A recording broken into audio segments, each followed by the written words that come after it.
শ্যামসাগর খ্যাত ঐতিহ্যবাহী নান্দিনার দিঘি ও বিল বিনোদন কেন্দ্র করার দাবি এলাকাবাসীর। আসসালামু আলাইকুম। এমকে টেলিভিশনে নিয়মিত সংবাদে আপনাদের স্বাগত জানাচ্ছি আমি শারমিন মিনা। এতক্ষণ শুনছিলেন সংবাদ শিরোনাম, এখন ডেস্ক থেকে বিস্তারিত। প্রাকৃতিক রূপের বৈচিত্র্যময় হাজার বছরের ইতিহাসের চিরচরিত রূপ নিয়ে আজও বিস্তার করছে রংপুর জেলার বদরগঞ্জ উপজেলার গোপালপুর ইউনিয়নের প্রাণকেন্দ্রে 85 একর জলকর সমন্বয়ে নান্দিনা দিঘি ও বিল। কল্পকাহিনী রূপকথার হাজার বছর পূর্বে এক সময় প্রবাহিত হতো হরিলক্ষা নদী।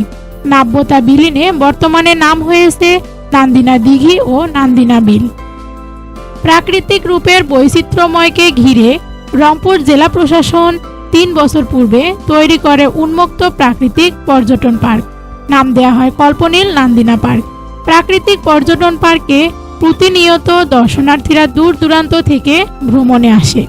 স্থানীয় সাধারণ জনগণ রাষ্ট্রের নিকট দাবি জানায় যে কল্পনীল নান্দিনার প্রাকৃতিক পার্ক পূর্ণাঙ্গ পার্ক রূপান্তরিত হলে রাষ্ট্রীয় কোষাগারে যেমন প্রতিনিয়ত জমা পড়বে লক্ষ লক্ষ টাকা, তেমনি দর্শনার্থীদের পদাচরণে মুখরিত হবে উপভোগ বিলাস প্রাকৃতিক রূপের বৈচিত্র্য কল্পনীল নান্দিনা পার্ক।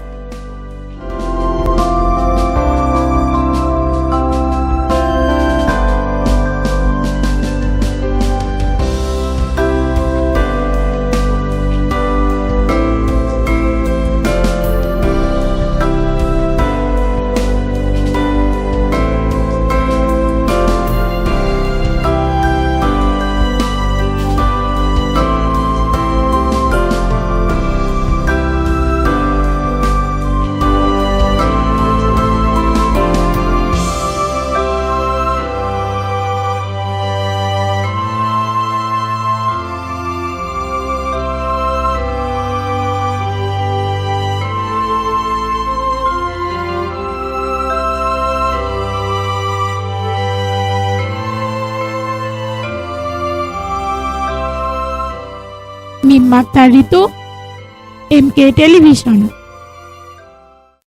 শেষ করছি এমকে টেলিভিশনের নিয়মিত সংবাদ। এতক্ষণ সাথে থাকার জন্য আপনাদের সবাইকে অনেক অনেক ধন্যবাদ।